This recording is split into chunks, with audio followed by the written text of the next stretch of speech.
Right, let's get to it. First on my list, absolutely, categorically, has to be bike packing.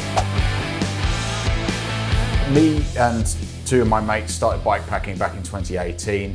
I think before it was probably called bike packing, but anyway, we decided that we would ride from San Diego to Portland, but I thought I'd throw in the world's most ridiculous detour, and we went cut out through Mojave Desert to Vegas. We then came back across Death Valley, Yosemite Valley, and then all the way up north to Portland. So it was a 2,500 mile pilgrimage across Western USA. It was the single most life-changing experience of my life, particularly 53 degrees in Death Valley in June. My father, who is the voice of reason for me throughout my entire life, I remember telling him about this trip that I was going to do, and he went to me, "Really?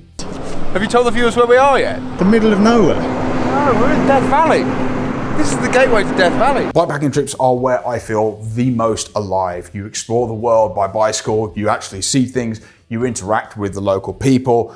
Since 2018, we've also done Vietnam and Thailand, and there is probably another one coming soon. It's all about escape, in my case, camaraderie, and also the inevitable show that is usually associated with riding a bike across a strange country with Francis and Lawrence. There's a elephant coming down the road. There is. Oh, there is. I wanted to make this list about as little to do with product as possible, but the next thing is going to be a product because it's closely associated with the bike packing thing, Tailfin. It is the single best piece of bike packing equipment I can think of. It's essentially a modular rack that mounts to pretty much any bike. It's super stiff, it's super stable, much better than the traditional bike packing luggage of old, which you used to attach via the saddle rails. They swing around all over the place, they're not stable, but most importantly, it was an absolute nightmare to pack. But the Tailfin, it literally unrolls at the top, you drop all your in, roll it back up again, it's waterproof, it's durable, job's good. But for anybody that's thinking about doing any bike packing and they're thinking about solutions to carry all of their stuff with them, really have a look at Tailfin. This is not sponsored. I have a lot of love for these guys. They make fantastic equipment. Yes, it's expensive, but it's also worth it. So next on my list is mountain biking descents. Back in another life, I used to actually ride downhill bikes. And so as a result, descending has always been like a real love of mine. It's the bit of joy that you get for slogging your guts up a mountain. Mountain biking descents are without a doubt one of my favorite things in the world. I remember I went to Morzine a few years ago with the boys, and I literally thought I had died and gone to heaven. And you know, because you basically, and stay tuned for the next one, you basically get an uplift all the way up to the top of the mountain, and you literally spend half a day riding back down it again. So you basically get all the joy without any of the pain. I mean, what's not to love? But maybe we should add that into my list. Uplifts. Uplifts are also a thing. I absolutely love uplifts. For anybody that doesn't know what I'm talking about, basically if you go to a ski resort in the summer, you take your mountain bike with you, those chair lifts that you sit in with your skis up and they take you up to the mountain, yeah, some absolute genius has thought of an attachment that goes onto the side of it where you put your mountain bike on. So you basically turn up, put your mountain bike on the side of the lift, go all the way up to the top of the mountain and spend your entire time having fun going down it. So I'm going to add that to my list, uplifts. As I've discussed in previous videos, the need to charge one's bicycle I find a little bit absurd, and in 2025 there is no limit to the amount of stuff that we constantly have to charge. Which brings me on to this. So this is a Garmin Edge 1040 Solar.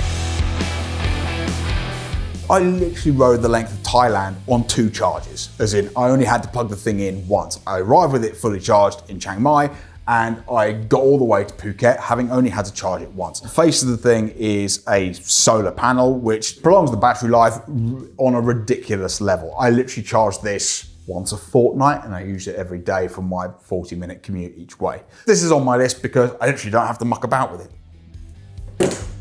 So next up on my list is bike fitting. So I guess given that this channel is called Bikefit James, it's inevitable that bike fitting features in the list.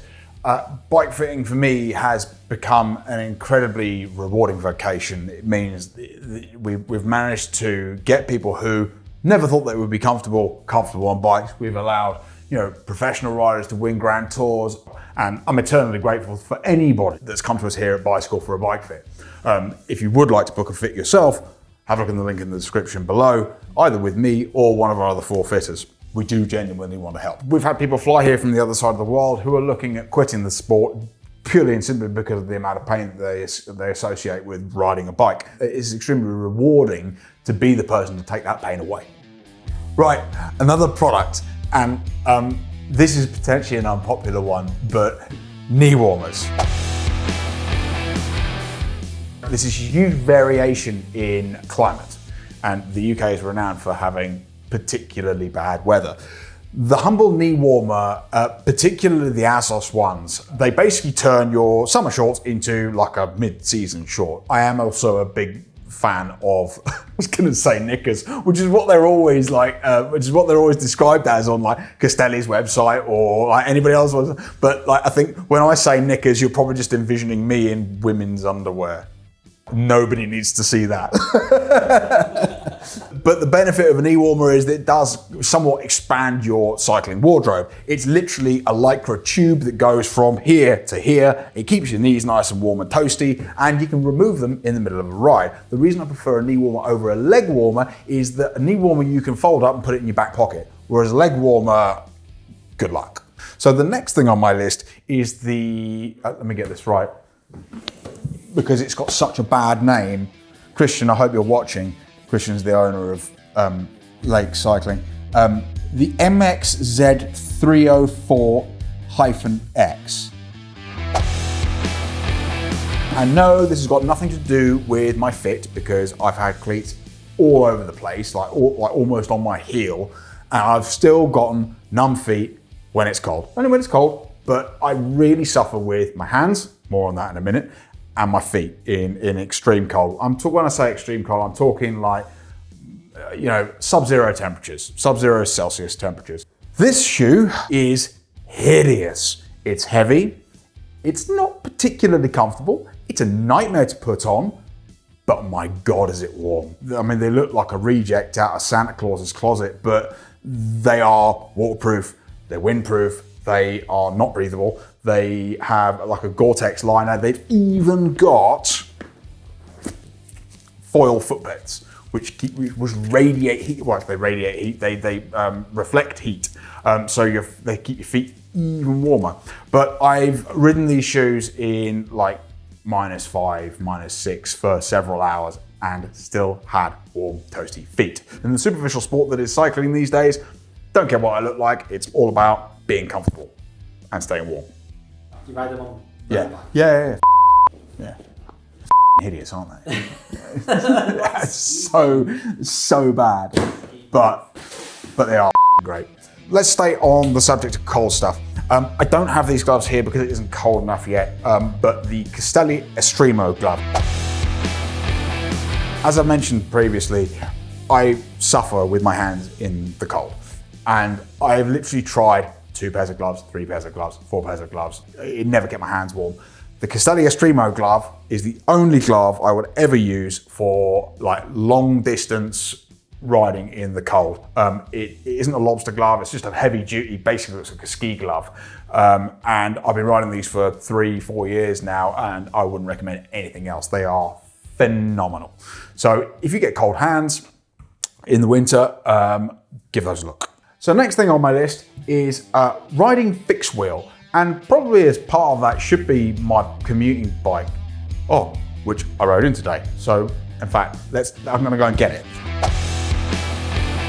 It is a ratty old aluminium frame. I'm literally waiting for the bottom bracket to fall out of it. Deep drop calipers, full length mud guards, and fixed wheel. So the benefit of a fixed wheel, particularly from a commuting standpoint and particularly for cold and wet weather climates, is that it allows you to scrub speed without using your brakes, which means you've got less likelihood of low side on the front wheel or washing the front wheel out. It's more durable because there are less moving components. Aside from my mountain bike, it's probably my favorite bike, and I've got some nice bikes. I'm not precious about it. It's got chips all over it. I did that from where I wanted to do my shoes up, so I put my foot on it with an SPD cleat and took a chunk out of the paint.